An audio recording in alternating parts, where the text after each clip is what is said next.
বুকিস্ক presents গপ্পপট।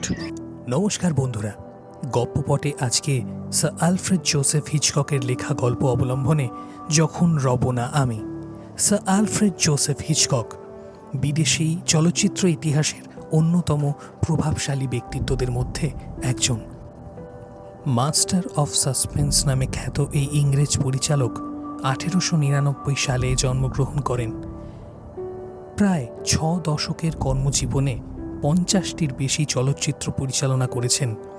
রহস্য সাহিত্যেও তার অবদান অনস্বীকার্য।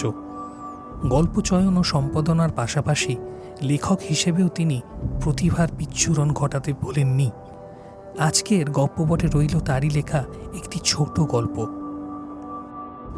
শুরু হচ্ছে আজকের গল্প, যখন রব না আমি।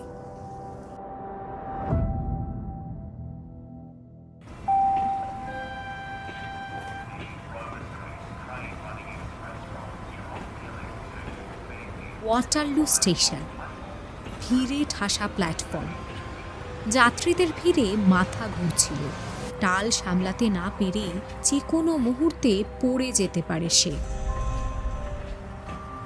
ওইদিকে রেল স্টেশনের বাইরে অন্ধকারে রেল লাইনের ওপরটা একটু একটু করে কুয়াশা আর তুষারে জমে উঠছে। আবার স্টেশনের ভেতর তীব্র আলোয় চোখ ঝলসে যায়। সেখানে কাতারে কাতারে যাত্রী এসে জমায়েত করছে, যে যার ট্রেন ধরবার জন্যে।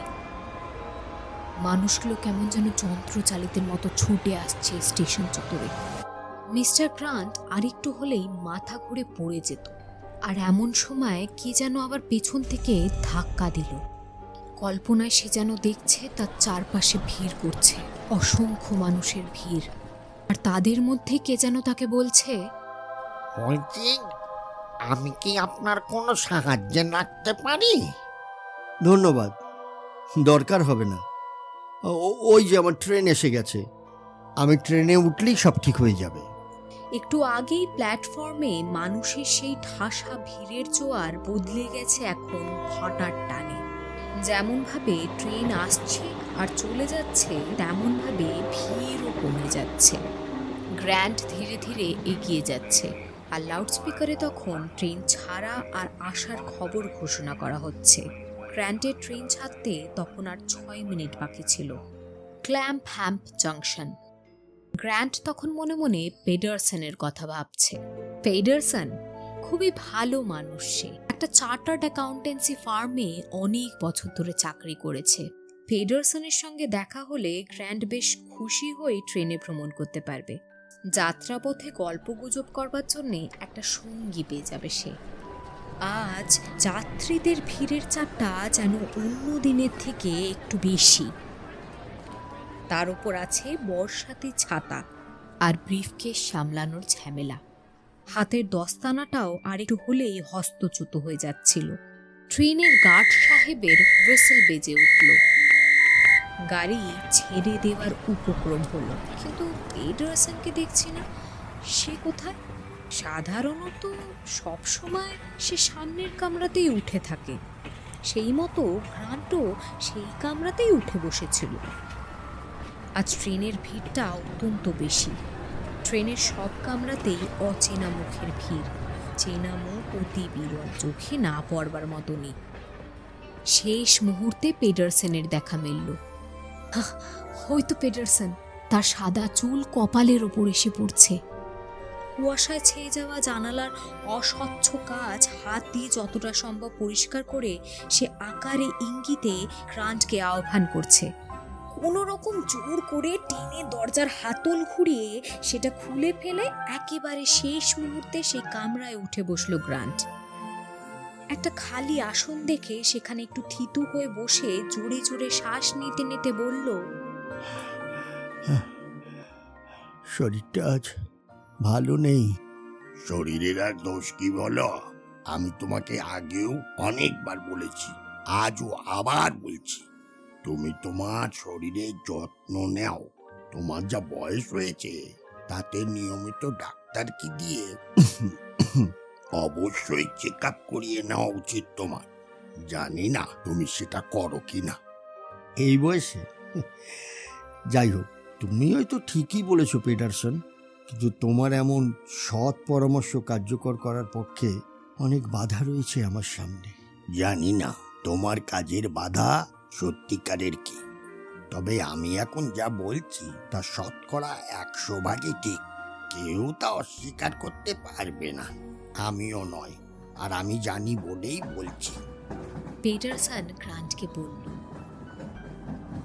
কামরায় যাত্রী বলতে কেবল ওরা দুজনই, তৃতীয় জন কেউ নেই। এটা দেখে বেশ অবাক হলো গ্রান্ট। তাই ওরা নিজেদের মধ্যেই টুকটাক আলোচনা সেরে নিতে থাকে। আরে ভিড় ঠেললে তুমি কামড়ায় উঠলে কি করে বলো তো? দেখছি খবরের কাগজও কেননি, সময় কাটাবে কি করে? ঠিক আছে, নাও আমারটাই পড়ো। এরপরেই ওরা নীরব হলো। গ্রান্ট তখন আপন মনেই অবাক হয়ে ভাবছিল, ট্রেনে কতবারই না সে পেডারসনের সহযাত্রী হয়েছে, কেবল ট্রেনের কামরাতে ওরা মিলিত হয়েছে, অন্য কোথাও না। তবে পেডারসনের সম্পর্কে খুব কমই জানে সে, ওই ভাষা। এই যেমন পিটারসন এখনো অবিবাহিত, ওর বাবা একজন স্ক্যান্ডিনেভিয়ান, বাড়িতে ও একা নিঃসঙ্গ, বয়স হয়েছে, বয়সের ভারে শরীর একটু বুঝি বা নুয়েই পড়েছে। কামরায় উঠেই ও একেবারে একটা কোণের আসন দখল করতে চায়, ব্যাস এইটুকুই শুধু, এর বেশি কিছু না। বিয়ে করেনি শুনে অনেক দিন আগে একবার গ্রান্ট ওকে বলেছিল, শোনো, জীবনটা সুন্দর করতে গেলে না একখানে বিয়ে করা দরকার। তুমি এক কাজ করো, বিয়েটা করেই ফেলো, দেখবে সেখানেই সর্বসুখ। গ্রান্টের স্ত্রী তখনও মারা যায়নি, আর ছেলেও বিদেশে বসবাস করতে যায়নি। পেডারসন হ্যাঁ বা না কিছুই বলল না। বুঝলে তো, গ্র্যান্ট এবার নিজে নিজেই কথা বলে চলেন। বয়সটা তো অনেকটাই হলো, সত্যি এবারে বুড়ো হয়ে যাচ্ছি। ভাবছি সামনের বছরই রিটায়ার নিয়ে নেব। আমরা যদি রিটায়ারমেন্ট না নিই, তাহলে ওই নতুন প্রজন্মের ছেলেমেয়েরা নতুন করে চাকরি পাবে কি করে? কে ঠিক বললাম তো? পিডারসন এবার মুখ খুলল, নিষ্প্রভ গলায় বলল, দেখো গ্রান্টি, তুমি হলে তোমার নিজের ব্যবসার মালিক, তাই তুমি কখন অবসর নেবে সে সময়টা তুমি তোমার ইচ্ছে মতনই বেছে নিতে পারো। কেউ তোমাকে জোর করে অবসর নিতে বাধ্য করবে না, আবার বাধাও দেবে না। হ্যাঁ, সেদিক থেকে আমি ভাগ্যবান। কথা বলতে বলতে আবেগে কোনার আসন থেকে সরে গ্রান্টের আরও কাছে এগিয়ে এলো পেডারসন। বয়স হলেও গ্রান্টের ঘ্রাণ শক্তি অত্যন্ত প্রবল। পেডারসনের নিঃশ্বাসে কিসের যেন উৎকট একটা গন্ধ। গন্ধটা আমার খুবই পরিচিত, মদের গন্ধ। হয়তো বেশ কয়েক পেগ কলক্তকরণ করেছে, কিন্তু তার চোখে কোনো রকমের ঢুলুনি ভাব নেই। চোখ দুটি বড় উজ্জ্বল, স্বচ্ছ আর আকাশের মতো নীল। লোকটির মুখের রেখাগুলো বেশ গভীর, আত্মপ্রত্যয় ভরা। কখনো আলো, আবার কখনো বা অন্ধকারে ঢাকা পড়ে যাচ্ছে তার মুখের গভীর দাগগুলো। রেল কামরায় কাঁপা কাঁপা আলো ছায়া খেলা করছে, কখনো আলো, আবার কখনো বা অন্ধকারে ঢাকা পড়ে যাচ্ছে তার মুখের গভীর দাগগুলো। পেডারসন আপন মনে কি একটা ভেবে বলল, সত্যি তুমি ভাগ্যবান। আর আমার ব্যাপারটাই দেখো, কি অদ্ভুত। তোমার মতো আমি কখনো স্বেচ্ছা অবসর চাইনি, আর আর্থিক দুরবস্থার জন্য আমার আরো কিছুদিন না কাজ করার দরকার ছিল গো। কিন্তু গত শুক্রবার ওরা আমাকে বলল বছরের শেষে, মানে ডিসেম্বরে আমাকে অবসর নিতে হবে। আমার কর্মক্ষমতা আছে কি নেই সেটা কোনো প্রশ্ন নয়। হ্যাঁ, আমার বয়স হয়েছে, এই অজুহাতে আমাকে চলে যেতে হবে। আমার জন্য এইগুলো ওদের বড়দিনের উপহার। রেল লাইনের পয়েন্টে চাকা ঘষা ধাতব শব্দে রাত্রির নিস্তব্ধতা ভেঙে যায়। ও, সত্যি আমি খুব দুঃখিত। আচ্ছা, আমি কি তোমার জন্য কিছু করতে পারি? না, কিছু করার নেই। তুমি আর কি করবে বলো? দুঃখ আমার একটাই, জানো তো, আমার জন্য আর কিছুই রইল না। আমি আর কিছুই করে যেতে পারলাম না। হতাশার সুর ধ্বনিত হলো পিটারসনের গলায়। কেন? তোমার তো একটা নিজের বাড়ি আছে। গ্রান্ট তাকে মনে করিয়ে দিল। না না, ওটা কিছু নয়। আমার ভাবনা অন্য। আমি যে অফিসে কাজে নিযুক্ত ছিলাম সেটাই আমার যোগ্যতর মাপকাঠি। আমি যে একজন যোগ্য ব্যক্তি ছিলাম সেটা ভাবলে আজও আমার মনে শিহরণ জাগে। আনন্দে মন ভরে যায় কানায় কানায়। ডিসেম্বরের পরে সেই মনটাই আর থাকবে না। আমি তখন হারিয়ে যাব। অনেক মুখের ভিড়ে আমি আর আমার মধ্যে থাকবো না। হারিয়ে যাব নিরুদ্দেশের ঠিকানায়। ট্রেনের গতি কমে আসছে। স্টেশনে যে আসছে তার জানান দিচ্ছে। গ্রান্ট বলল, শোনো, তুমি তুমি একটা কাজের কথা ভাবো, যাকো তো তোমার ভালো লাগবে, মন চাইবে। কথাটা খুব মন দিয়ে শুনল পিটারসন। আজ এই প্রথম হাসল সে এবং ঘন ঘন মাথা নেড়ে বলল সে, না না, তা হয় না। ট্রেনের গতি অনেক কমে এসেছে। ছুটে কামরায় ওঠা যায়। ট্রেন ধীরে ধীরে স্টেশনে ঢুকছে। গ্রান্ট তার জিনিসপত্র গোছাতে ব্যস্ত হয়ে উঠল। দস্তানজোড়া হাতে তুলে নিল। ছাতা আর ব্রিফকেস 2 হাতে তুলে নিল। পিটারসন তখন বিমর্ষ গলায় বলছে, আমি তোমাকে একটা কথা বলে রাখতে চাই গ্র্যান্টি। আমার এই জীবন অর্থহীন, কোনো কাজেই এলো না। হয়তো এ আমার ব্যর্থতা বলতে পারো, অন্যেরাও তাই বলে। কিন্তু তুমি যদি আমার অস্তিত্বের কোনো যৌক্তিকতা খোঁজো, তাহলে আমি কি বলি কি জানো? এই পৃথিবীর যা কিছু মূল্যবান জিনিস আছে ওরা সব নিয়ে নিক, নিজেদের মধ্যে ভাগাভাগি করে নিক। আমি বাধা দেব না। কেবল মহাবিশ্বের এক কোণে এই ছোট কামরাটা যেন আমার, কেবল আমার একার জন্য ছেড়ে দিক। তার জন্য আমি সবার কাছে আমার কৃতজ্ঞতা প্রকাশ করব। একসময় ট্রেনটা থেমে যায়। কামরার দরজা খুলে নামবার আগে গ্রান্ট বলে, এই শোনো, তুমি না বড্ড নিরাশবাদী হয়ে পড়েছো। দুঃখের কথা ছাড়া কখনো তুমি ভালো কথা ভাবতেই পারো না। না না, আমি এসব না তোমার কিছুতেই মানতেই পারছি না, সরি। দেখো, পরে গিয়ে তোমার আবার অন্য কিছু মনে হবে।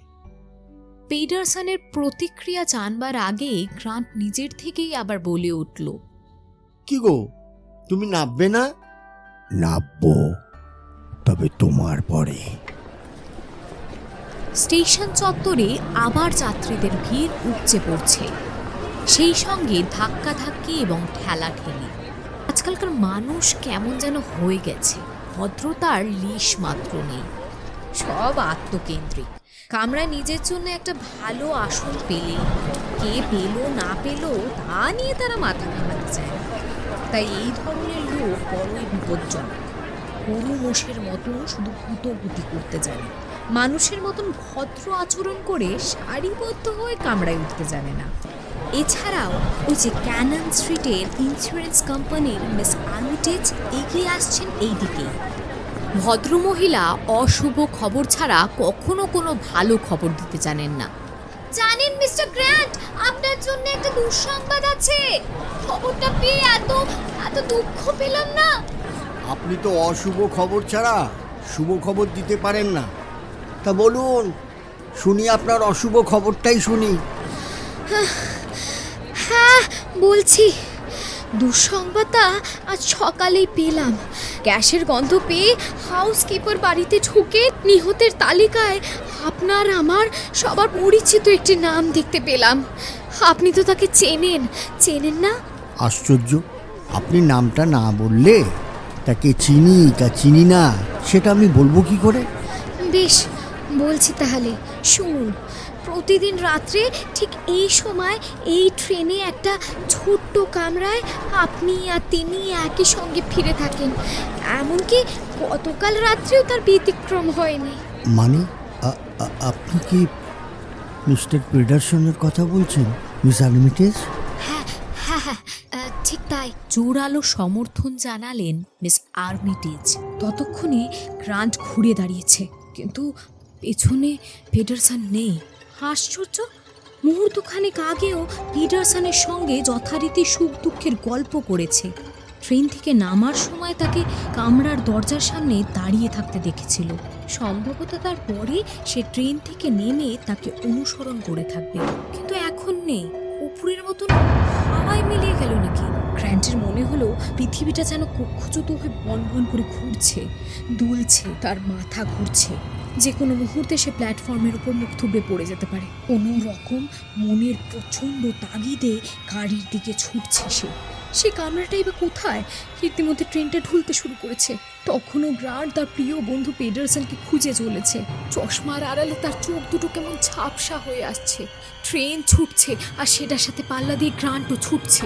যাত্রী ঠাসা ট্রেনের প্রতিটি কামরার জানলায় অপরিচিত মানুষজনের অস্পষ্ট মুখ, অস্পষ্টতা ক্রমশ বেড়ে চলেছে।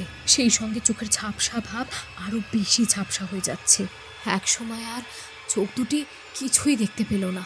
চোখে যেন সে সর্ষে ফুল দেখল। একজন অন্ধের সঙ্গে তার আর কোনো তফাৎ রইল না। তারপরেই একটা ভারী জিনিস পতনের শব্দ হলো।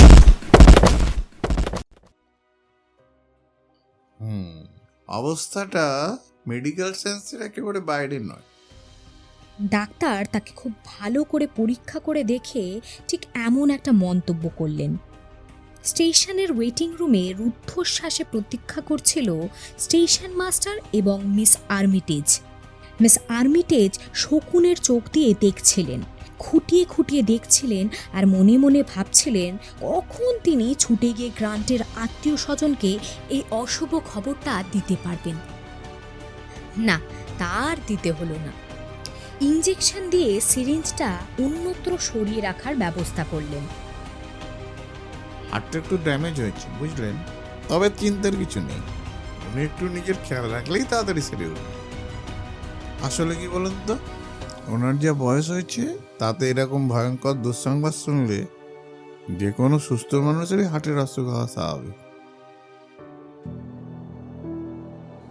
শুনছিলেন স্যার অ্যালফ্রেড জোসেফ হিচককের ছোট গল্প অবলম্বনে লেখা যখন রব না আমি।